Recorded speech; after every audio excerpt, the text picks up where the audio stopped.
Welcome back, everyone. Can you believe we're already at episode 3 of the Control2Connection Parenting Series? Gosh, if this is your first time here, pause me, go watch episode number 1, why you're so controlling and why it's not your fault. And episode number 2 talks about 5 keys to unshakable discipline. This isn't just random parenting tips, parents. It's a journey, layer by layer, just like your child's brain. And today's episode, it's a big one, because if you ever said, why don't my kid just listen to me first time? Or do I really have to yell to get through to them? Oh my gosh, it just sounds like my mother.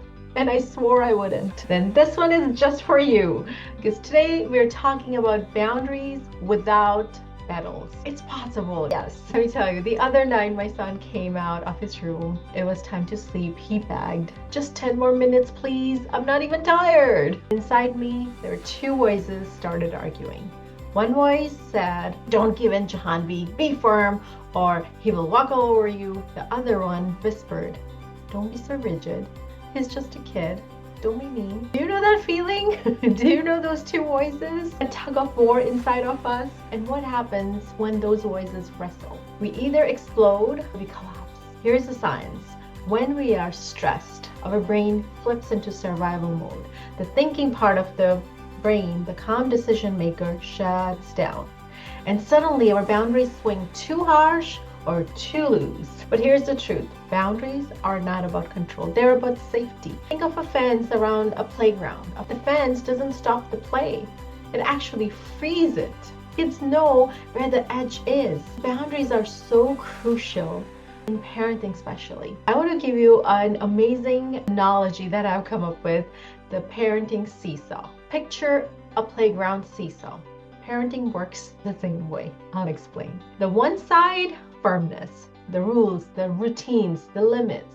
The other side, kindness, the empathy, the love, the compassion. When both sides move together, kids feel safe and loved. That's balance. But here is what happens when it tips too much firmness. The seesaw slams down. That's the bully parent. Harsh, bossy, kids feel small and scared. Too much kindness, the seesaw tips the other way. That's the jelly parent, too soft. No boundaries. Kids may feel cared for, but deep down they feel unsafe. Here's a story. A mom I worked with hated yelling. So she went all in gentle. She said yes to almost everything. She almost misunderstood conscious parenting, or she thought it's just not yelling, but there's more to it, which we discover as we go into this work. So she said yes to almost everything. She wanted no conflict. But what happened is after months, she was exhausted. Her daughter wasn't calmer. What happened? She was more explosive. Why? Because kids don't want jellyfish parents. They want anchors. They want to know someone steady is holding them. Balanced parenting is just right. The seesaw ride. Let me give you an example. Sweetheart, I know you really want another cookie. That's hard. I love you. And the answer is still no. See what happens? The child feels cared for. The rule still stands. And that's leadership with love. Let's get practical. What does it really look like to hold boundaries that stick without yelling, without bribing, or endless power struggles? I call these the 3 pillars of boundaries without battles. Let's dive in. Pillar number 1, regulate before you relate. I talked about calm is contagious. If you set a limit while fuming, your child's nervous system hears danger, danger, danger. So pause. Hand on your heart. I whisper to myself, regulate first, speak second. Once I caught myself about to shout, enough! Put that toy away now! But when I paused, I realized she wasn't even refusing. She was lost in the story she was acting out. My pause saved the connection. Here is pillar number 2, boundaries rooted in values. This is the most important one. We just tend to throw boundaries here and there. What our parents did, we kind of are continuing those patterns, whether it sticks with us or not. We are like just conditioned to keep doing it. But remember, the boundaries rooted in values, this one changes everything. Boundary that comes from fear feels heavy. Boundary that comes from your family values feels strong, steady, and good. In my home, We have a boundary, no screens Monday to Thursday nights. Why? Because our family value is connection. Weeknights are short. We go on dinners, homeworks, laughter, board games, bedtime snuggles, stories. When your boundary is anchored in a value, it doesn't feel random or controlling. It feels like choice that protects what matters most. And here's the beautiful part. Every family has different values. For one, it might be health. For another, creativity. For another, spirituality. This is why my coaching is so personal, because every parent, every child, every family is so different. Your values guide your boundaries. And when kids know the why behind a limit, it lands better. It sticks better.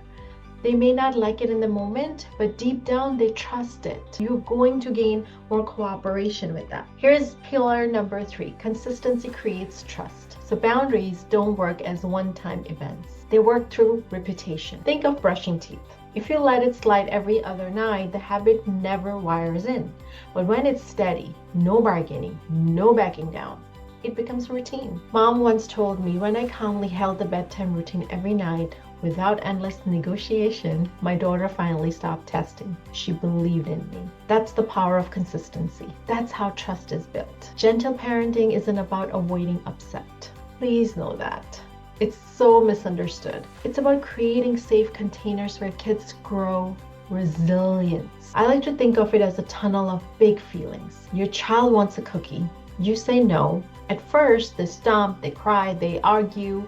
They don't like being in that tunnel. But if you don't yell and you don't give in, if you just stay steady and close, they eventually walk through and come out the other side calmer. That's how their brain learns to handle frustration. And every time they make it through that tunnel, they get a little stronger inside. It's just like lifting weights. At first, it feels heavy. The body resists, but every rep builds strength. Boundaries are like weight training for the brain, right? Each rep of moving through frustration builds emotional muscles.